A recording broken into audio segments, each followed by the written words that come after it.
Shalom keluarga damai, bersyukur kita dapat kembali merenungkan firman Tuhan dalam Samas 3 Mei 2022. Sebelum merenungkan firman Tuhan, mari kita berdoa. Tuhan, terima kasih atas kasih-Mu yang begitu besar bagi kami. Pada kesempatan ini kami akan merenungkan firman-Mu.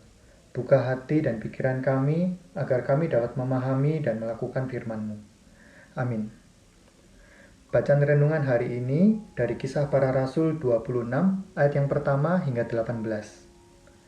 Kata Agripa kepada Paulus, "Engkau diberi kesempatan untuk membela diri."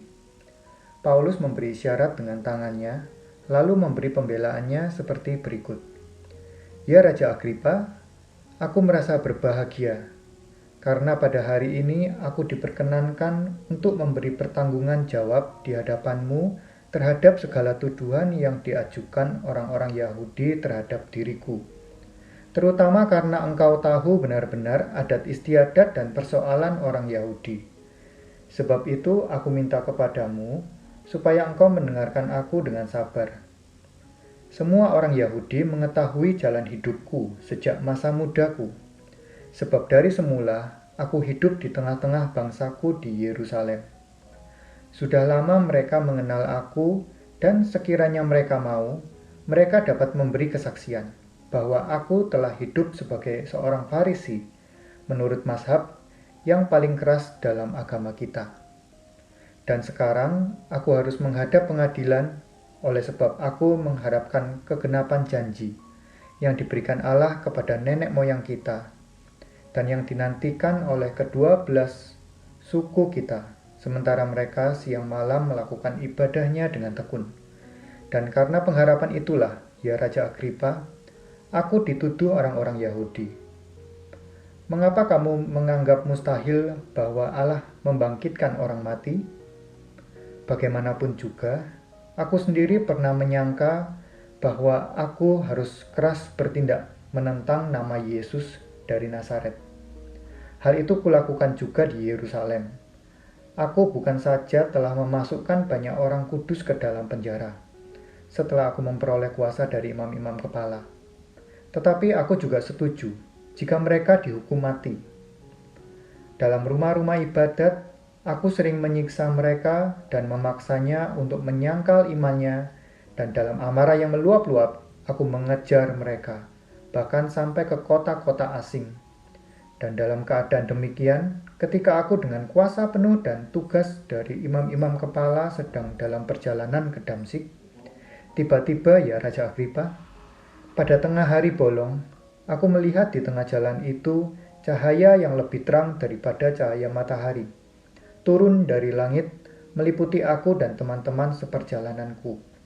Kami semua rebah ke tanah, dan aku mendengar suara yang mengatakan kepadaku dalam bahasa Ibrani, "Saulus, Saulus, mengapa engkau menganiaya aku?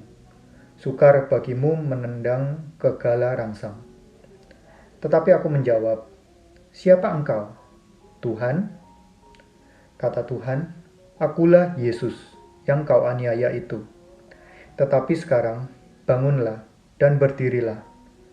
Aku menampakkan diri kepadamu untuk menetapkan engkau menjadi pelayan dan saksi tentang segala sesuatu yang telah kau lihat daripadaku, dan tentang apa yang akan kuperlihatkan kepadamu nanti.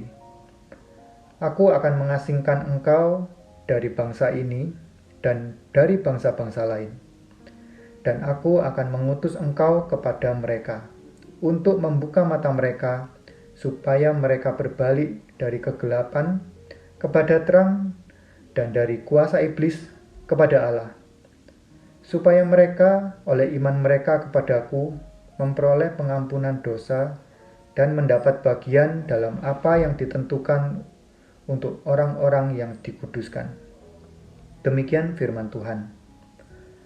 Keluarga damai, setelah Paulus bertobat, dia memiliki semangat dan keberanian untuk memberitakan kabar keselamatan. Paulus berbalik 180 derajat dari ingin membunuh semua pengikut Kristus, kini dia menjadi pengikut Kristus yang menyebarkan kabar keselamatan bahwa Yesus telah mati dan bangkit menebus dosa manusia. Yesus adalah penggenapan kitab Taurat. Paulus mengajak orang-orang untuk bertobat kepada Allah.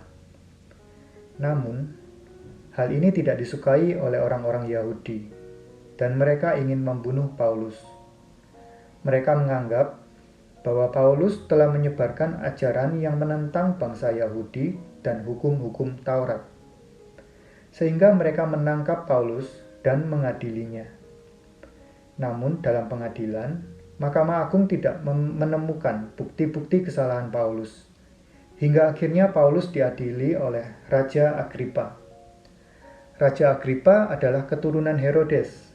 Ia memiliki banyak pengalaman dan pengetahuan tentang adat istiadat orang Yahudi. Paulus berbahagia ketika diberi kesempatan untuk membela diri. Bukan hanya karena untuk membuktikan bahwa dirinya benar, tetapi terlebih lagi ini adalah kesempatan untuk menyatakan kabar keselamatan bagi Raja Agripa. Paulus tahu bahwa kesaksiannya sangatlah penting untuk membawa pertobatan bagi banyak orang. Bahkan Paulus meminta Raja Agripa untuk mendengarkan pembelaan dirinya dengan sabar.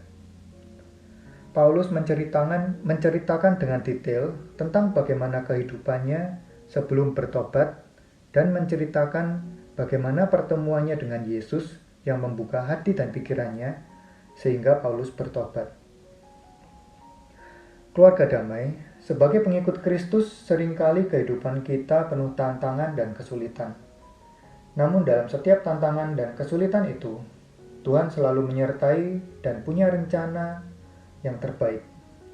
Seperti Paulus yang setelah bertobat justru tidak diterima oleh bangsanya, difitnah, dan bahkan ingin dibunuh. Namun Tuhan selalu menyertainya dan memberi keberanian untuk terus bersaksi agar banyak orang bertobat. Paulus mentaati dan melakukan apa yang dikehendaki Yesus, yaitu memberitakan kabar keselamatan dengan berani, meskipun diancam hukuman mati. Bagaimana dengan kita? Apakah kita sudah taat dan melakukan kehendak Kristus? Apakah kita peduli pada orang-orang yang belum mengenal Kristus? Apakah iman kita ini hanya untuk dinikmati diri sendiri? Marilah kita taat mengikuti Kristus dan berani bersaksi menyatakan kabar keselamatan bagi mereka yang belum mengenal Kristus Yesus. Mari kita berdoa. Ya Tuhan Allah Bapa kami yang ada di surga, terima kasih untuk renungan hari ini.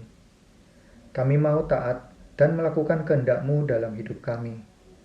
Pakai kami Tuhan sebagai alat-Mu untuk menyatakan kebenaran firman-Mu, sehingga hanya nama-Mu lah yang dimuliakan.